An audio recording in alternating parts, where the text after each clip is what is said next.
এক নম্বর প্রশ্ন, আপনাকে অনেক মেসেজ করি কিন্তু উত্তর পাই না, আজকে দয়া করে উত্তর দিবেন। আমার স্বামী যথেষ্ট বদরাগী, কিন্তু সে নামাজ পড়ে, বেশিরভাগ 4 ওয়াক্ত পড়ে। সে এতটা রাগ করে যে রাগের মাথায় এত বাজে কথা বলে, মানুষের সামনে যাওয়া যায় না। তার মুখের বাজে ব্যবহার দূর করতে কি করব? আমার সাথে রাগ করলে ছোটোখাটো ব্যাপারে সে আমাকে 3 তালাক দেয়, আমি তাকে কিভাবে বোঝাবো?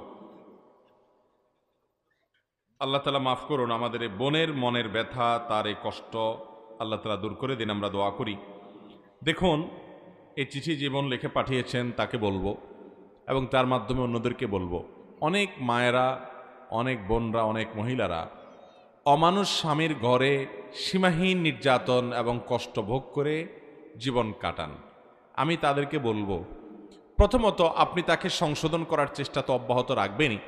যদি আপনার সকল চেষ্টার পরও তাকে সংশোধন করতে না পারেন, অন্যদের মাধ্যমেও না পারেন, এদিকে তার সঙ্গে বিচ্ছেদ হয়ে গেলে আপনার জন্য এই মুহূর্তে নানা দিক থেকে সমস্যাকর হয়, তো আপনি সবর করবেন। সে আপনাকে গালিগালাজ করছে, আপনাকে খারাপ কথা বলছে, বাজে কথা বলছে, এর কারণে আপনার কোনো গুনাহ হচ্ছে না।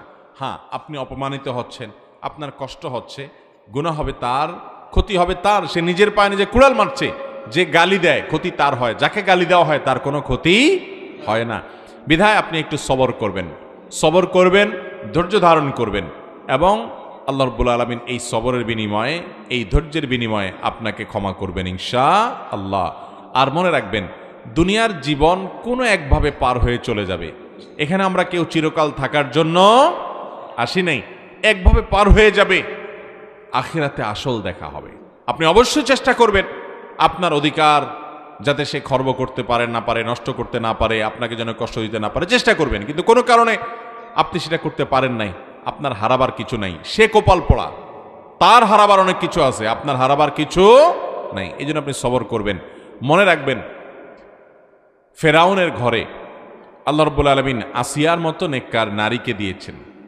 এ আল্লাহর বান্দি বহু কষ্ট সহ্য করেছে, ফেরাউনের বহু অত্যাচার সহ্য করেছে, বহু জুলুম সহ্য করেছে। আল্লাহ রাব্বুল আলামিন তাকে দুনিয়াতে মৃত্যুর আগে আগে আল্লাহ তাআলা তাকে জান্নাতে যে মহাপ্রাসাদ দিবেন ফেরেশতাদের মাধ্যমে, ওইটা তার সামনে উপস্থাপন করে তাকে দেখিয়েছেন। এই নেয়ামত নিয়ে তিনি দুনিয়া থেকে গেছেন। অতএব ফেরাউনের স্ত্রী আসিয়া, তার প্রতি যে নির্যাতন করা হয়েছে, সে নির্মম নির্যাতনের কথা আজকাল আমাদের বোনরা চিন্তাও করতে পারবেন না। এত মারাত্মক নির্যাতন ছিল, সবর করেছেন, বিদায় সবর করবেন। আর যদি স্বামীকে কোনোভাবে সংশোধন করতে না পারেন, বিশেষ করে তালাকের ব্যাপারটা তো একেবারে জটিল। তালাক যদি কথায় কথায় দেয়, তাহলে তো এর ঘরই করা যাবে না। কারণ ইতিমধ্যে যদি বারবার সে একই কাম করে বসে থাকে, তাহলে তো তালাক ইতিমধ্যে হয়ে গেছে, তাহলে তার সাথে আর সংসার করা জায়েজই হবে না। সেক্ষেত্রে ভালো কোনো আলেমের কাছে গিয়ে কতবার, কখন, কিভাবে সে তালাকের কথা বলেছে, সেই ব্যাপারে আপনি বিস্তারিত জানবেন, সতর্ক হবেন। এবং যদি দেখেন যে না, সম্পর্ক আর নাই, তাকে তাহলে সালাম দিয়ে নিজের রাস্তা নিজে মাপবেন।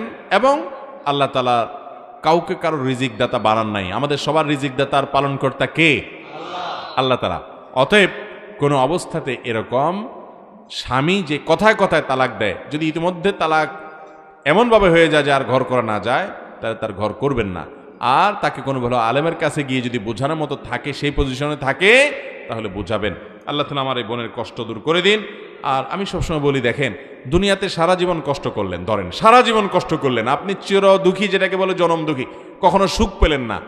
শুনে রাখেন, যে মানুষগুলোর জীবনে অনেক আকাঙ্ক্ষা ছিল কিন্তু পূর্ণ হয় না। অনেক লোক এরকম আছে যে দুনিয়াতে অনেক আকাঙ্ক্ষা ছিল, আকাঙ্ক্ষাগুলো পূরণ হয়নি, এটা অধরা রেখে দুনিয়া থেকে চলে গেছে। অনেক মা আছেন, ছেলেটাকে একটু সুখী দেখতে চেয়েছেন, ভালো দেখতে চেয়েছেন, কিন্তু এটা দেখে যেতে পারেন নাই। অনেক বাবা আছেন যে তার জীবনে ছেলে মেয়ের মুখে একটু হাসি ফুটাবেন ভালো করে, বিশেষ স্বপ্ন ছিল, সেটা পূরণ করা হয়নি, এভাবেই দুনিয়া থেকে চলে গেছেন। অনেক গরিব মানুষ আছেন, মা বাবার মুখে হাসি ফুটাবেন, সন্তানদের মুখে হাসি ফুটাবেন, বা নিজে একটু জুলুম নির্যাতন থেকে বাঁচবেন। অনেক নারী আছেন যে স্বামীটা একদিন মানুষ হবে, সে আশায় সারা জীবন বুক বেঁধেছেন, কিন্তু এই আশাটা পূরণ হয় নাই। এই অপূরণীয় আশা রেখে দুনিয়া থেকে চলে যেতে হয়। এরকম অনেক মানুষ আছে না নাই?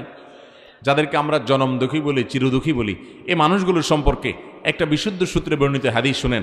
নবী করিম সাল্লাল্লাহু আলাইহি সাল্লাম বলেছেন, কিয়ামতে আল্লাহ রাব্বুল আলামিন এই শ্রেণীর মানুষগুলোকে ফেরেশতাদেরকে দিয়ে বিশেষভাবে গার্ড অফ অনার দেওয়াবেন, যে তোমরা জীবনে যে স্যাক্রিফাইস করেছো, তোমার যে অর্জন করার স্বপ্ন সারা জীবন বুকে লালন করেছো, কিন্তু হয় নাই, কষ্টটা নিয়ে দুনিয়া থেকে চলে আসছো।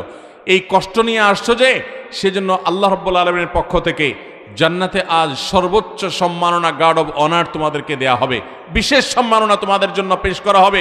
ওই সম্মাননা পাওয়ার পর মনে হবে যে দুনিয়াতে যত কিছু আমার অপূর্ণ ছিল, যত কিছু আমার পূরণ হয়নি, তার সবগুলো পূরণ না হয়েও আমার জন্য ভালো হয়েছে, কারণ আজকের যা অর্জন হয়েছে দুনিয়ার সে অর্জনের তুলনায় এটা অগণিত গুণ ভালো ছিল, শ্রেষ্ঠ ছিল।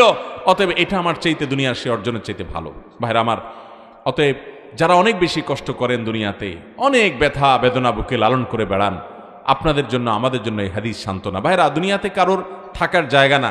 যে খুব সুখে আছে, ধরেন কোনো নারী, তার স্বামীটা খুব ভালো, তার শ্বশুরবাড়ির লোকজন খুব ভালো, তার কোনো কষ্ট নাই, তার কোনো দুঃখ ব্যথা নাই, অনেক শান্তিতে আছেন, তিনি নেক আমলের মাধ্যমে আল্লাহর প্রিয় পাত্র হয়ে জান্নাতি হতে পারেন। কিন্তু আল্লাহ না করুন, এ আল্লাহর বান্দি যদি দুনিয়া থেকে এই নেয়ামত পাওয়ার পর আখিরাতে জান্নাতটা না পায়, তাহলে দুনিয়ার এই সকল অর্জনের বিনিময়ে আখিরাতে জান্নাত যে তিনি পেলেন না, তার সাথে যদি এটাকে কম্পেয়ার করেন, তুলনা করেন, তাহলে কখনো দুনিয়ার এই অর্জন তার কাছে কোনো অর্জন হতে পারে না, এটা কোনো ভোগ হতে পারে না। এর বিনিময়ে এর বিপরীতে একজন সারা জীবন কষ্ট করেছেন, শেষ নিঃশ্বাসটা ত্যাগ করা পর্যন্ত কষ্ট করতে করতে গেছে, কিন্তু এর বিনিময়ে যদি সে অনন্ত অসীমকালের জান্নাতের এন্ট্রেন্সের সার্টিফিকেট পেয়ে যায়, টিকিট পেয়ে যায়, চাবি পেয়ে যায়, তাহলে তার জীবনের সকল কষ্টের বিনিময়ে জান্নাত পাওয়াটা তার জন্য উত্তম পাওয়া। তার এই স্যাক্রিফাইসের বিনিময়ে সর্বোচ্চ জিনিসটা পেল। এই জন্য সবরের বিনিময়ে জান্নাত। সবর করব আর আল্লাহর কাছে সবরের দোয়া করব, আল্লাহ আপনি আমাকে সবর করার তৌফিক দান করুন।